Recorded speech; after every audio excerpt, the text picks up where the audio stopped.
শ্রীলঙ্কার মধ্যাঞ্চলের পাহাড়ি এই এলাকার নাম হ্যাটন। এখানকার ডানকেল্ড এস্টেট চা বাগানের খ্যাতি দেশজোড়া। তবে যাদের যত্ন আর অক্লান্ত পরিশ্রমে এই বাগানটিতে আজ কচি চা পাতা আর স্নিগ্ধ সবুজের সমারোহ, তারাই আজ সবচেয়ে বেশি বঞ্চিত। হাজার হাজার মাইল দূরে বসেও ইরান যুদ্ধের মাশুল গুনতে হচ্ছে এখানকার চা শ্রমিকদের। ২১ মে আন্তর্জাতিক চা দিবসে তাই তাদের বঞ্চনার গল্প ধরা পড়েছে রয়টার্সের প্রতিবেদনে।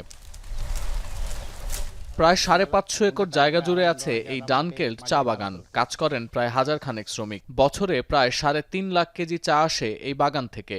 বহুদিন ধরে ডানকেল্ড এস্টেটে কাজ করছেন জ্যাসিন্থা মালার এবং সত্যশীলন দম্পতি। চা বাগানে কাজ করে তাদের দৈনিক আয় মাত্র ১৩০০ রুপি থেকে ১৭০০ রুপি। শ্রীলঙ্কায় একজন শ্রমিকের সর্বনিম্ন মজুরি ১২০০ রুপির সামান্য বেশি।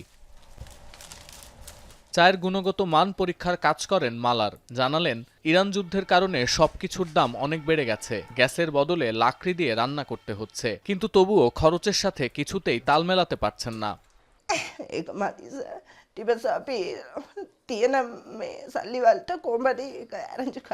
প্রতিদিন চা পাতা তোলার জন্য হেঁটে হেঁটে লম্বা পথ পাড়ি দেন সত্যশীলন। শ্রীলঙ্কার প্রধান রপ্তানি ব্যবসা টিকিয়ে রেখেছে এই চা শিল্প, কিন্তু তা হাসি ফোটাতে পারছে না এখানকার শ্রমিকদের মুখে। তবুও সন্তানের মুখ চেয়ে লড়াই করে যাচ্ছেন এই দম্পতি। তারা চান না সন্তানরাও এই পেশায় আসুক।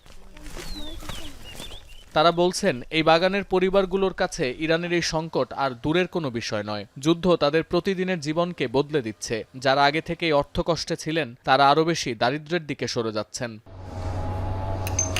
সতীর্থ কর্মকার, এখন বিশ্ব।